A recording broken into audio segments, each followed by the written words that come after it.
Morning students, welcome to the accountancy class. बेटे हम कर रहे थे बेसिक अकाउंटिंग टर्म्स, ठीक है। आज हमारा उसका नेक्स्ट है एसेट्स। नेक्स्ट टर्म जो हम करेंगे दैट इज एसेट्स। बेटे एसेट्स क्या होती है? ये बिजनेस की प्रॉपर्टी होती है, ठीक है।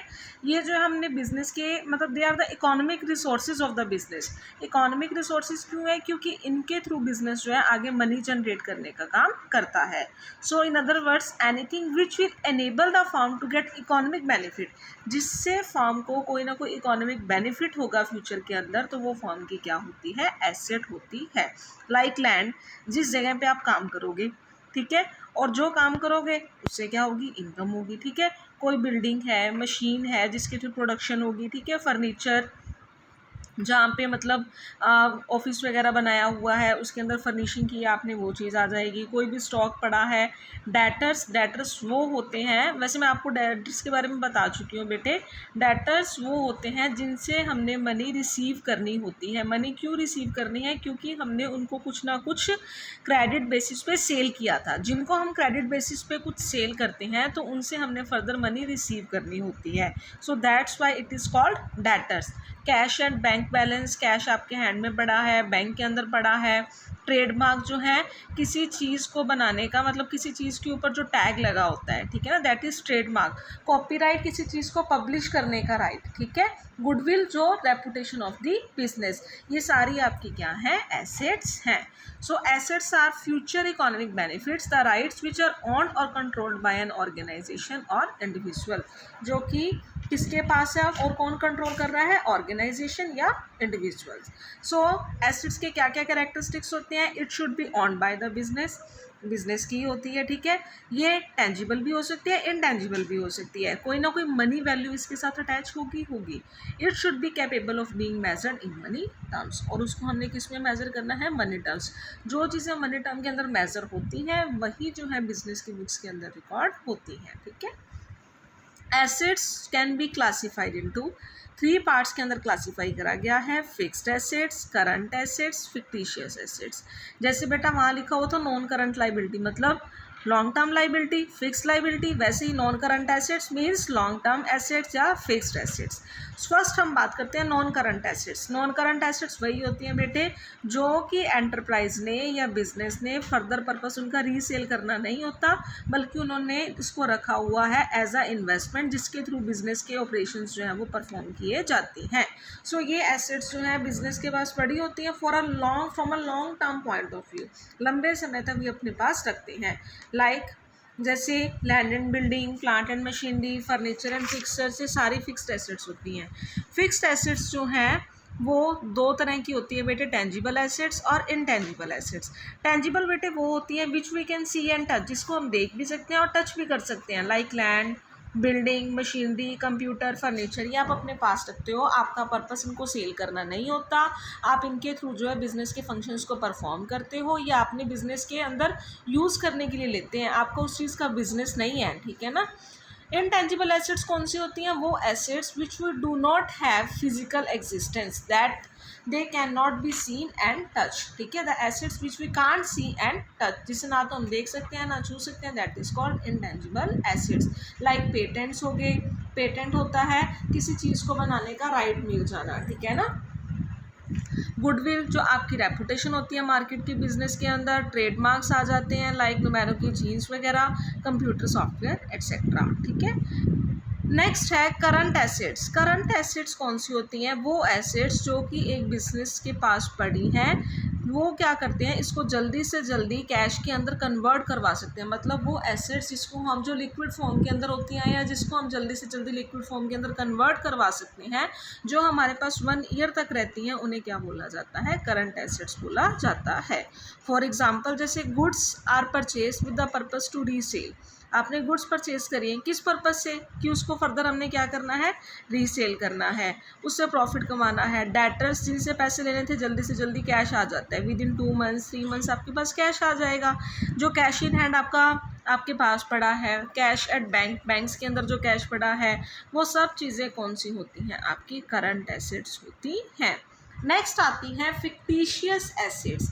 फिक्टिशियस एसेट्स वो होती हैं बेटे assets, fictitious assets are those assets which are neither tangible assets nor intangible assets, जो ना तो tangible होती है ना ही intangible होती है। ये तो they are losses not written off in the year in which they are incurred but in more than one accounting period। ये वो losses होते हैं बेटे, कई बार आपका कोई ना कोई लॉस या एक्सपेंस लार्ज अमाउंट का हो जाता है और उसको उसी ईयर के अंदर फुली राइट ऑफ नहीं हो पाता, तो उसे आने वाले 3-4 सालों के अंदर हम क्या करते हैं, राइट ऑफ करने का काम करते हैं। जितना पार्ट राइट ऑफ कर दिया, मान लो टोटल खर्चा हुआ था 1 लाख, 1 लाख का 1/5 पार्ट आपने राइट ऑफ कर दिया, मीन्स 20,000 तो आपका प्रॉफिट एंड लॉस अकाउंट के अंदर चला जाएगा। रिमेनिंग कितना रहा 80,000, वो हम कहाँ पे शो करेंगे, बैलेंस शीट के अंदर एसेट साइड में हम उसे क्या करते हैं, शो करते हैं। लाइक एडवर्टीजमेंट पे आपने खर्चा कर दिया, आपने शेयर्स या डिबेंचर इशू करने पे आपको कोई डिस्काउंट दिया या आपको लॉस हुआ, ये सब किसकी एग्जांपल्स हैं, फिक्टिशियस एसेट्स की एग्जांपल्स हैं। नेक्स्ट आता है रिसीप्ट्स। रिसीट क्या होती है बेटे, जब भी आप किसी को कुछ सेल करते हो, गुड्स देते हो, सर्विसेज देते हो, ठीक है ना। Receipt is the amount received or receivable for selling assets, goods or services. So receipt are further categorised into revenue receipt and capital receipt. ठीक है, जब भी कोई गुड्स वगैरह सेल करी जाती है, जैसे लिखा, फर्स्ट आप यहीं पे देखो बेटे रेवेन्यू रिसीप्ट्स क्या है। कहते हैं it is the amount received. जब भी आप जैसे कोई गुड्स सेल करते हो, कोई ना कोई गुड्स सेल करते हो, कोई सर्विसेज देते हो, तो उसके बदले में आपको कुछ ना कुछ मनी मिलती है ना बेटा, ठीक है ना। आपने किसी को कोई सर्विसेज प्रोवाइड करी, ठीक है, जैसे मैं स्कूल के अंदर या समझो मैं ट्यूशन्स प्रोवाइड कर रही हूँ, ठीक है, मैं ट्यूशन्स देती हूँ, मैं सर्विसेज दे रही हूँ। इसका मतलब क्या है, मैं सर्विसेज दे रही हूँ तो उसके बदले में मुझे जो भी अमाउंट रिसीव होगी दैट इज़ रिसीव्ड्स। ठीक है, so it is the amount received or receivable in the normal course of business से अगेंस्ट सेल ऑफ गुड्स या रेंडरिंग ऑफ सर्विसेज। अगर आप गुड्स सेल करते हो या आप सर्विसेज प्रोवाइड करते हो, तो जो आपका मतलब बिजनेस है, ठीक है, बिजनेस जिस चीज़ का है उसको सेल करके अगर आपको कुछ भी मिलता है तो वो आपकी कौन सी रिसीप्ट्स होती हैं, रेवेन्यू रिसीप्ट्स होती हैं। ठीक है, कोई भी गुड्स वगैरह सेल करके कोई भी मतलब आपको कमीशन रिसीव होता है, इंटरेस्ट रिसीव होता है फिक्स्ड डिपॉजिट्स के ऊपर, तो वो सब आपकी क्या है, रेवेन्यू रिसीप्ट्स होती हैं। कैपिटल रिसीप्ट्स क्या होती हैं बेटे, it is the amount received or receivable against transaction which are not revenue in nature, जो कि रेवेन्यू नेचर की नहीं होती। ठीक है, दे आर शोन, जो रेवेन्यू नेचर की नहीं होती वो किसके अंदर जाती हैं, कैपिटल रिसीप्ट होती हैं। ठीक है, लाइक आपने अपनी मशीनरी सेल करी, बिल्डिंग सेल करी, आप अपनी एसेट सेल कर रहे हो, एसेट को सेल करके जो भी अमाउंट आपको रिसीव होती है उसे क्या बोला जाता है, कैपिटल रिसीप्ट बोला जाता है। आपने किसी को लोन दिया था, वो लोन अब आपको रिसीव हो गया, ठीक है, आपने किसी से लोन लिया तो लोन आया आपके पास, वो भी आपकी क्या है, कैपिटल रिसीप्ट ही है। ठीक है, लोन किसी को दिया था, ठीक है, इन्वेस्टमेंट आपने कहीं करी, उसके बदले में जैसे आपने कोई इन्वेस्टमेंट सेल करी है, आपको लोन जो है वो मतलब रीपे आपको पास वापस आ रहा है, तो वो सब आपकी क्या होंगी, कैपिटल रिसीप्ट ही होंगी। नेक्स्ट नंबर पे आता है एक्सपेंडिचर। एक्सपेंडिचर क्या होता है बेटे, expenditure is the amount spend or liability incurred for acquiring assets, goods or services. कहते हैं एक्सपेंडिचर जो है आपने कोई अमाउंट स्पेंड करी है या कोई लाइबिलिटी आपने इनकर करी है, ठीक है, किस लिए, कोई ना कोई एसेट लेने के लिए, गुड्स और सर्विसेज के ऊपर। सो एक्सपेंडिचर्स को आगे कैटेगराइज किया गया है, कैपिटल एक्सपेंडिचर, रेवेन्यू एक्सपेंडिचर और डेफर्ड रेवेन्यू एक्सपेंडिचर। फर्स्टली हम बात करते हैं कैपिटल एक्सपेंडिचर।